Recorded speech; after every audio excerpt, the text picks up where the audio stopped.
불나기 전에 미리미리 풀어보는 화재보험설. 안녕하세요 사장님들, 불나수다 우견입니다. 이 채널은 제가 화재보험 관련돼서 하고 싶은 말 마음껏 하려고 만든 채널입니다. 오늘은 상가의 임차에 있는 상가에서 월세를 내면서 영업을 하시는 사장님들을 위한 영상입니다. 요즘 자영업이 참 불경기라고 하는데 화재보험까지 비싸게 가입을 하시면 정말 안타깝잖아요. 그래서 오늘은 어떻게 하면 화재보험을 저렴하게 가입을 할 수 있을까, 그리고 어떻게 하면 더 정밀하게 가입할 수 있을까에 대해서 안내를 해드리겠습니다. 우선 보험료를 제일 싸게 가입을 하는 방법은 뭘까요? 가입을 안 하는 겁니다. 가입을 안 하면 빵원이니까. 근데 가입을 안 하면 안 되는 게, 그 임차인들한테는 임차 시점의 상태로 원상복구를 해야 되는 그런 의무란 게 있잖아요. 혹여나 가게가 불이 났거나 아니면 다른 사유로 인해서 파손이 됐다고 하더라도 어쨌든 임차인은 임대인에게 내가 처음에 임차했었던 그 상태 그대로 돌려줘야만 하거든요. 이게 법적으로 강제가 되어 있는 부분이기 때문에 임차인이 자기가 갖고 있는 돈을 따로 안 쓰고 해결할 수 있는 방법이 화재보험이죠. 화재보험에 가입을 하고 있으면은 혹시라도 사고 발생하면은 보험사에 맡기면 되는 거고, 오롯이 나의 이 모든 에너지를 영업에만 쓸 수 있다는 거, 요거가 참 이 화재보험에 가입을 할 수밖에 없는, 해야만 하는 그런 강점이 아닌가 싶습니다. 심플하게 화재 사고만 보장받는 방법도 있지만 개인적으로 저는 재산손해보험에 가입을 하는 걸 추천드리고 있습니다. 재산손해보험은 화재뿐만 아니라 외력에 의해 파손된 사고 전반을 다 보장하는 상품입니다. 짐을 나르다가, 집기를 넣다가, 진상손님에 의해 생긴 파손에 대해서도 모두 보험 처리가 가능합니다.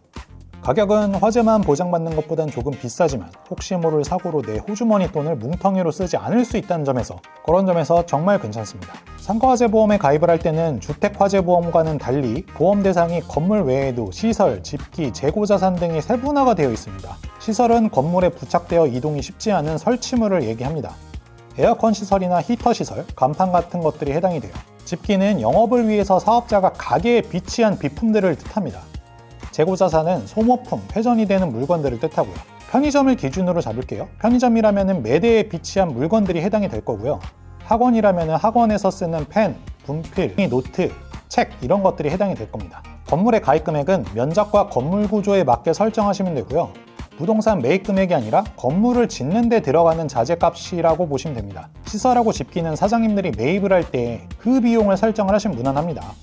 한번 가게 해드리면 절대로 안 바꾸는 게 아니고, 나중에 노후화되면 교체할 수도 있을 텐데 교체 시점에 갑자기 사고가 발생하면 결국에는 매입가하고 큰 차이가 안 나는 선에서 보험금이 지급이 될 겁니다. 시설 소유 관리자 배상 책임은 소재지 내에서 일어나는 사고 전반을 보장하는 상품입니다. 소재지 문 바로 앞에서 일어난 사고까지는 보장을 받을 수 있는데, 공용복도나 계단에서 일어나는 사고는 소재지를 설정할 때 소재지 면적에 플러스 알파를 해서 소재지 주소는 계단 포함이라고 적어야 보험 처리가 됩니다. 추가로 주차장을 보장받으려면 시설 소유 관리자 배상 책임 말고 주차장 배상 책임 특약 등을 가입을 해야 됩니다. 식당을 하시거나 음식을 판매하는 분들의 경우에는 음식물 배상 책임 보험 특약도 별도로 가입하셔야 되는데요.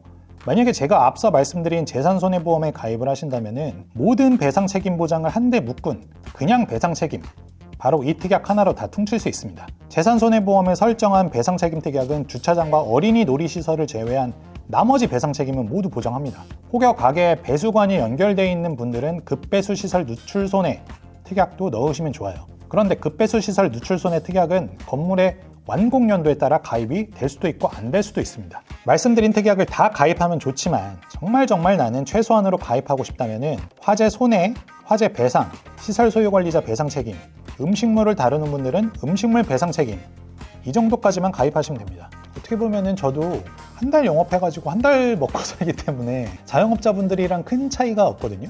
그래서 이 사업자분들의 마음을 이해를 못하는 건 아닌데, 근데 사업을 하시는 분들이 사업을 하실 때 사업장에 정말 인생을 거신 분들이 많잖아요. 이거 망해도 상관없다 이런 분들보다는 어떻게든 성공을 시켜야 되고, 성공은 안 하더라도 평탄은 치셔야 되는 분들이 많잖아요. 그래서 제가 최소한으로 가입하는 방법에 대해서 말씀은 드렸습니다만은, 혹시나 정말 사업장이 혹시 모를 사고로 인해 가지고 파손되면 큰일 나기 때문에 웬만하면은 옵션을 잘 갖춰가지고 가입을 하시는 게 좋지 않을까 생각을 합니다. 다음 시간에는 제가 오늘 다루지 않은 다른 특약들에 대해서도 설명드리는 시간을 가져보겠습니다. 감사합니다. 본 광고는 손해보험 광고 심의 기준을 준수하였으며 유효기간은 심의일로부터 1년입니다.